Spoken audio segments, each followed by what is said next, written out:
maanta maxaa taagan intaynu toddobada doorasho galaynay iyagu Soomaali soddonka sano doorasho iska dhaafay waxaa loogu taaglayahay kolba hay'ad ama dawlad shisheeye shiraac u qabato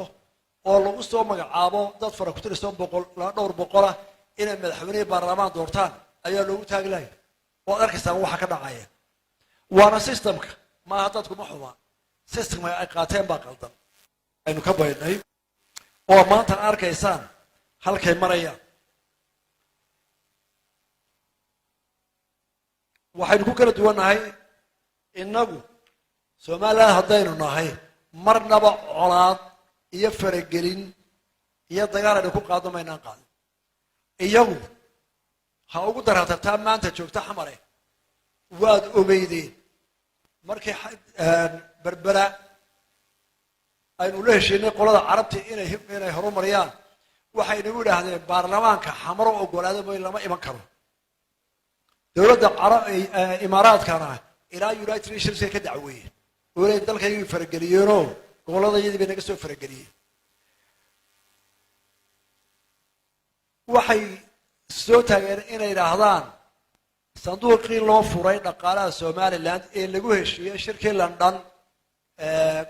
2012 in si gaar ah dhaqaalaha Somaliland loogu deeqo inay ka joojiyaan ay ku dacwadaan annagana la ictiraafsan yahay looma gudbin karo ona qabatay dhaqaale waxa maanta xaniban lacag ku dhow ama ka badan 60 milyan oo asad afartii sano dawladda xamar joogtay maanta ee farmaajo ka madaxdeeya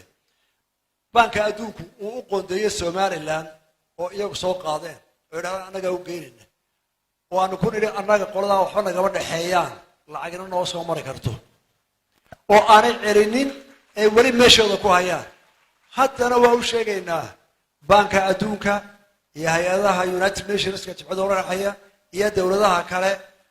annagu qaran madax banaan baanu nahay ninkana wax nala damca ee aan iska sharayno ama na caawinaya toos buu noo siinaya laakiin xamar wax soo mara annaga waa naga xaaraan halkooda haysta inta ay ka badanba waayo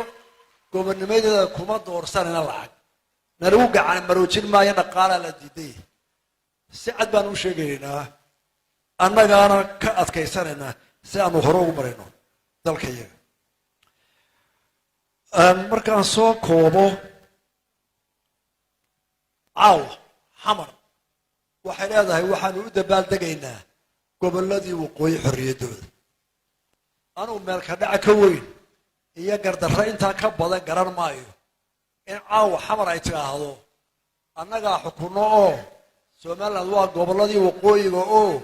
waxaan u dabaaldegaynaa xorriyadoodii xaggana Somaliland dagaal gudaha ah iyo mid xabada iyo mid cunaqabatayna iyo mid diblomaasiya iyo mid miidiyadan ku haynaya inaanay madaxa kor u qaadin haddana waanu dabaaldegayaa iyagoo gobollo ah waxay ila tahay waa gaf iyo meel ka dhaca weyn waxaase la yaabanahay qolada Somaliland ee taa kagala qayb galaysa ee ugu sacabinaysa waxaan ku soo koobayaa wixii badnaa ee inoo qabsoomay iyo inta kooban oo aanu sheegay da'yarta waxa inoo dhaxeeya inaga iyo Soomaaliyada la sheego in ay Somaliland maanta taagan tahay meel Ilaahay lagu mahadiyo hadday horumar tahay hadday karaamo tahay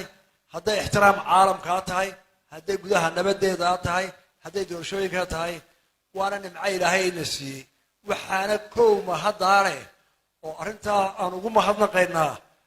shacabka Somaliland meel uu joogo oo dhanba hadday naasda wada guusha waynu wadaleena qof kasta Somaliland baa qayb kule oo Somaliland amis shalay berbera caalamka cidii daawatayba iyo cidii aragtayba way ku faraxday ee Somaliland dadka kale qadarin iyo karaama inuu ka bantay walaalayaal dadka maskaxdoodu kala duwanta waxaynu ognahay afar sano ka hor markii arinta Axmed Siraayo uu bilaabay madaxweynaha hore Ilaahay ka abaal mariyay oo hindisaha